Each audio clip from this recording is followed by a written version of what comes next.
지난 2022년 방송인 박수홍 씨가 수십억 원을 횡령한 혐의로 친형 부부를 고소하자 박 씨 아버지가 자금 관리는 본인이 했다고 주장하면서 친족 상도례를 악용한다는 논란이 일었습니다.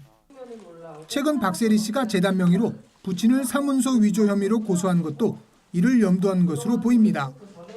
채무 관계에 대해서는 제가 한 번은 해결하면 또 다른 채무 관계가 또 수면에 올라오고. 친족 상도례는 친족 간 재산 범죄에 대해 처벌을 면해주는 형법상 특례입니다. 직계 혈족과 배우자, 동거 친족, 동거 가족 또는 그 배우자가 해당되고 그의 친족은 피해자의 고소가 있어야 기소할 수 있습니다. 절도, 사기, 공갈, 횡령 배임, 권리행사 방해, 장물죄 등이 이에 속합니다. 헌법재판소가 친족 상도례 위헌 확인 소송에서 재판관 전원일치 의견으로 형법 328조 1항에 대해 헌법 불합치 결정을 내렸습니다. 해당 조항은 입법 재량을 명백히 일탈해 현저히 불합리 불공정한 것으로 형사 피해자의 재판 절차 진술권을 침해한다고 판시했습니다. 다만 효력 상실에 대한 혼란을 막기 위해 내년 말까지 국회에서 입법을 마련할 것을 주문했습니다.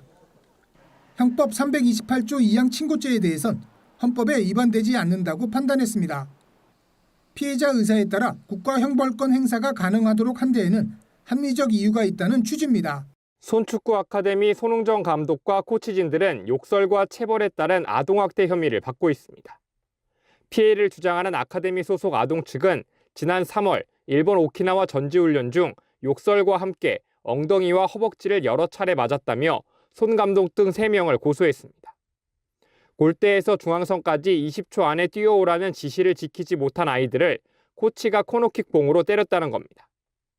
또 손 감독으로부터 훈련 중에 실수나 기본기 부족 등을 이유로 욕을 들었다고 경찰 조사에서 진술했습니다. 논란이 불거지자 손 감독은 입장문을 내고 사랑이 전제하지 않는 언행은 없었다며 시대 변화에 따르지 못하고 지도한 점을 반성한다고 밝혔습니다. 다만 피해 아동 측 주장이 진실과 달라 사실관계를 왜곡하지 않고 수사에 적극 협조 중이라고 전했습니다. 원만한 사태 해결을 위해 노력했지만 요구한 합의금이 수억 원에 달해 법적 판단을 기다리고 있다고도 했습니다. 이에 대해 아동 측은 분노의 표현으로 감정적 이야기를 한 것뿐이지 구체적 합의금을 제시한 것은 아니라며 2차 가해라는 입장입니다.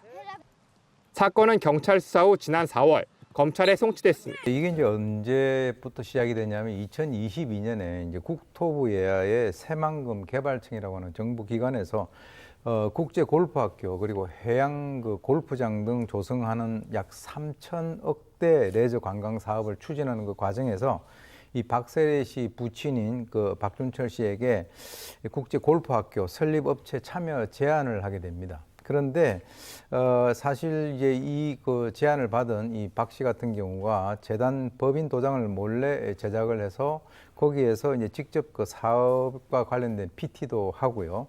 그리고 이제 사업 참가 의향서를 관계청에 이제 제출을 했는데 그것을 이제 확인을 하는 과정에서 사실 이 그 재단에서는 우리는 이 의향서를 낸 그 사실이 없다. 이제 이렇게 얘기가 됐고요. 그래서 실제 이제 지난해 9월에 바로 이 박세리 씨의 그 희망 재단에서 이 사문서 위조 및 위조 사무소 행사 혐의로 유성 경찰서에 이 그 박 씨를 고소한 그런 사건입니다. 그래서 이제 경찰 수사에서는 이 부친에 대한 혐의를 인정을 해서 기소 의견으로 검찰에 송치를 했고요. 검찰에서는 참고인 그 자격으로 박세리 씨를 재단 이사장이니까 불러서 조사를 갖다가 한 그런 사건입니다. 네, 쉽게 말하면 이제 새만금 쪽에 이렇게 넓은 땅이 있지 않습니까? 그렇습니다. 거기에 이제 골프 관광, 골프 학교 막 이렇게 짓는다고 해서 레저 조성을 갖다 한다는 거죠. 업체가 있는데 거기에 박세리 아버지가 같이 낀 거고, 네. 거기에 박세리 재단의 명의의 문서를 들고 가서 거기 제출했는데 알고 봤더니 이게 박세리 아버지가 재단하고는 상관이 없다는 거죠. 재단과는 관계없고 박세리 아버지가 그러니까 사문서 위조라는 게 그 문서라는 말씀이시죠? 그렇습니다. 예. 직접 그렇게 했다. 네. 갑자기 장례식장을 찾아왔습니다. 친모는 우리 가족들의 항의에도 아랑곳하지 않고 녹취하고 조문호 연예인들과 인증샷을 남기려고 하는 등 상식적으로 전혀 이해가 되지 않는 행동을 하였습니다. 혹여나 유명인 동생에게 누가 될까 조심스럽게 살아온 오빠가 동생의 사후 가슴 아픈 가족사를 들고 국회를 찾기까지 오죽했으면 건 20년 연락조차 없었던 친모가 장례식장에서의 비상식적 행동으로도 모자라 유산 절반을 요구해 사회적 공분이 극에 달했고 부활합법 필요성에 10만 이상이 동의했던 것이 지난 2020년의 일입니다. 그리고 무엇이 달라졌을까요? 문제적 친모는 유산 40%를 챙겼고 이와 같은 일이 반복되고 있습니다. 자신을 버리고 간 그 엄마에게 나의 재산을 다 줘선 안 된다라고 하는 것을 미리 소송을 걸어서 해야 된다라고 하는 것이 법무부의 입법 예고안 아닙니다. 어떻게 자신이 죽을 줄 알고 소송을 걸 수 있단 말입니까? 부활합법이란 이름만 있되 현실화되지 못하는 건 여야의 반목 때문이 아닌 법무부 안과의 협의 어려움 때문입니다. 자격 없는 부모에게 상속권을 주면 안 된다는 원칙은 같습니다. 다만 법무부는 부양 의무 중대 위반을 소송을 통해 증명받아야 한다 보고 서영교 의원은 자격을 먼저 박탈한 뒤 이를 받아들일 수 없다면 부모 측에서 소송을 제기해야 한다는 주장입니다. 상속 결격 사유 두고 법적 분쟁이 생길 수 있는 만큼 자격이 없음을 법적으로 인정받자는 법무부안 수긍됩니다. 그런데 사망 6개월 이내에 자격 없는 부모에게 소송을 걸어 자격 없음을 인정받아오라. 당사자는 세상 떠났으니 소를 제기할 수 없고 사랑하는 가족을 잃은 유족은 사랑할 수 없는 가족의 잘잘못을 증명할 경황이 있을까? 증명 과정이 2차 가해는 아닐까? 지난달 한 공사장에서 20대 노동자가 추락해 숨졌습니다. 아들 곁으로 가고 싶다는 어머니 열망이라도 이루어주겠다는 건지 생계 지원이 이루어지지 않고 있습니다. 위로금 지급에 부모 모두의 동의가 필요하기 때문인데 고인 태어날 무렵 집을 떠난 아버지의 행방을 알 수 없기 때문입니다. 부활합법이 처리됐다면 발생하지 않았을 일, 고인의 누나는 고통에 몸서리치며 얼굴도 모르는 아버지를 찾고 있습니다. 동생을 잃고 못해준 것만 떠오르고 다시 한번 낭떠러지로 내몰아 절망스러운 삶을 살게 하는 대한민국이 너무나 원망스럽습니다. 생모에게 버림받은 우리 삼남매를 주는 배를 움켜잡으며 생모는 우리 동생이 사고가 나지 않았다면 죽을 때까지 우리 일을 보러 오지 않았을 겁니다. 그리고 동생이 빚만 있다면 과연 왔을까요? 유족이 이러할진데 고인은 어떨까? 자격 없는 부모가 사망한 자녀의 재산을 가로채는 일에 국민 동의하지 않고 세상을 잃은 것과 다름없는 유족에게 자격 없는 부모와의 소송에서 이겨오라는 제안 지나치지 않습니까? 공무원 부활합법처럼 심의위 만들어 판단하면 어떻겠습니까? 무려 54년 만에 나타난 김종인 씨의 친모는 항소심에서도 상속권을 인정받았고 사실혼 관계라 법적 지위 못 얻은 올케를 위해 누나는 오늘도 싸우고 있습니다. 이 부분 관련해서 다양한 법적 해석이 있었습니다. 우선 박수홍 씨가 이 사건 같은 경우는 작년 2021년도에 민사소송과 형사고소를 하면서 이 사건이 시작됐고요. 그런데 언론에 보도됐던 바에 따르면 그 민법 제162조에 따라 채권, 민사채권 소멸시효는 10년이고요. 그래서 그 10년치를 책정해서 횡령에 대한 민사소송을 진행한다라고 박수홍 씨 측에서 밝혔던 바가 있는데, 즉 이전에 횡령한 액수가 존재하더라도 민사상으로 반환 청구가 불가했던 점을 고려했던 것 같고요. 두 번째로 이제 본격적으로 이 사건의 쟁점이 됐던 형사고소와 관련해서는 형사소송법 제249조에서 공소시효 기간을 정하고 있는데 이 사건에서는 특히 특정 경제 범죄 가중 처벌 법률에 따라서 5억 이상인 경우는 공소시효가 10년, 그다음에 50억 원 이상인 경우는 15년의 공소시효가 적용되거든요. 그래서 수사 과정에서 최종적으로는 61억 7천만 원이라는 금액이 확정되긴 했지만 구속 영장 발부 당시까지는 21억 원가량의 횡령 혐의가 밝혀진 바도 있고요.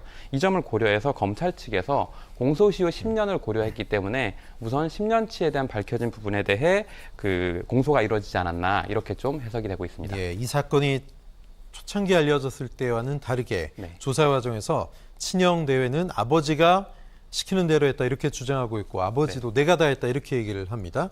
그래서 친족 상도례라는 허점을 이용해서 좀 법망을 피해 나가기 위해 이러는 게 아니냐 이렇게 얘기하고 있는데 한동훈 장관도 이번 국감 때 그게 뭐 시대에 좀 맞지 않는 거기 때문에 손 봐야 된다 이런 취지로 얘기를 했거든요. 네. 친족 상도례가 어떤 겁니까? 좀 설명해 주십시오. 정확히는 이제 친족 상도례라고 하는 건 친족 간에 벌어진 재산죄에 대해서는 친족이라는 특수성을 고려해서 형을 면제하거나 혹은 고소가 있어야지만 공소를 할 수 있는 그런 내용입니다. 그래서 그 법원으로는 통상적으로 뭐라고 하냐면 법은 가능한 한 가정의 문턱을 넘지 않는다.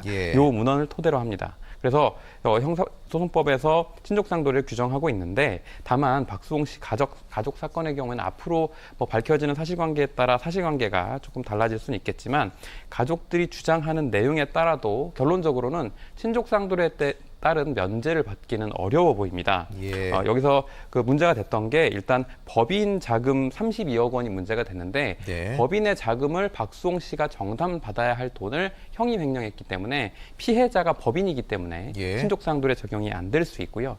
두 번째로 설사 박수홍 씨 개인의 자금 한 20억 원 넘는 돈, 박수홍 씨의 돈도 횡령했다고 밝혀졌는데 이 경우에 은행을 통해서 출금한 것이기 때문에 여기에 대해 역시도 피해자를 과연 그 은행을 거쳤기 때문에 친족상도에 적용되지 않는다고 해석될 가능성도 있기 때문에 최종적으로는 아버지가 나선다고 하더라도 친족상도의 적용은 어려울 것으로 보입니다. 아까도 말씀드렸습니다만 뭐 개정 필요성 박수홍 씨 관련해서 이 친족 상도례가 논란이 되면서 한동훈 장관도 동의한 바 있는데요. 실제로 개정까지 이어질 수 있을 거라고 보십니까?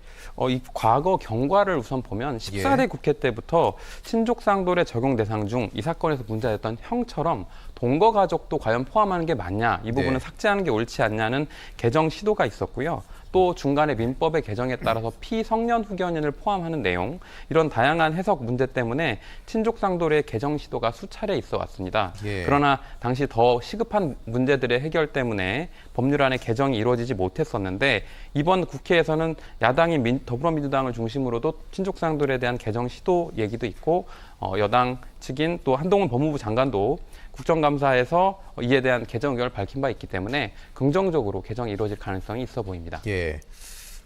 또 하나 좀 궁금한 게 있는데요. 박수홍 씨의 지인이죠. 뭐 친한 개그맨 연예인인데 개그맨 손원수 씨가 이런 주장을 합니다. 검사가 6번이 바뀌고 바뀔 때마다 계속 똑같은 질문 반복, 또 바뀐 검사는 취조하듯 얘기하고 억울하면 증거나 자료 구해오라고 하고 가해자가 억울하면 안 된다면서 갑자기 대질 조사한다고 하고 또 아버지가 폭행 할 수 있으니 무섭다고 신변보호 원했는데 무시당했다. 이게 정말 다 사실이라면 좀 문제인데 글쎄요. 신변보호를 요청했지만 성사가 안 된 것도 좀 궁금하고 방검복까지 뭐 입고 있었대잖아요. 그리고 억울하면 증거 자료 가져와라. 6번 검사가 바뀌. 이게 좀 정상적인 상황입니까? 일단은 거에 대해서 말씀드리기 앞서 사실관계에 대한 확인은 조금 더 필요할 것 같아요. 그러니까 박수홍 씨 측의 지인이 말한 내용이라 조심스럽기는 한데 다만 이제 이 사건이 일반적인 형사 사건에서 조금 구분되는 부분은 보입니다. 뭐냐면 살인 사건 같은 범죄와 또 이런 재산 사건의 경우는 또 조금 고소에 의해서 사건이 개시되기 때문에 고소인 측에게 자료 수집을 요청하는 경우가 있어서 그런 점은 있을 수 있는데 6차례나 담당 검사가 바뀌었다고 하는 건 조금 이례적으로 보이고요. 그다음에 그 신변보호 요청 같은 경우는 일반 성범죄 사건이나 가해자로부터 위해 위험성이 있다는 점을 제기하면 신변 보호에 따라 대질 조사를 진행하지 않는 경우가 훨씬 더 많거든요. 다만 이 사건에서는 조금 특수해 보이는 건 가해자는 형이었고 아버지가 본인을 위해할 위험성이 있다라고 얘기한 부분이라서 그 부분 때문에 조금 조치가 미흡하지 않았나 이렇게 생각합니다.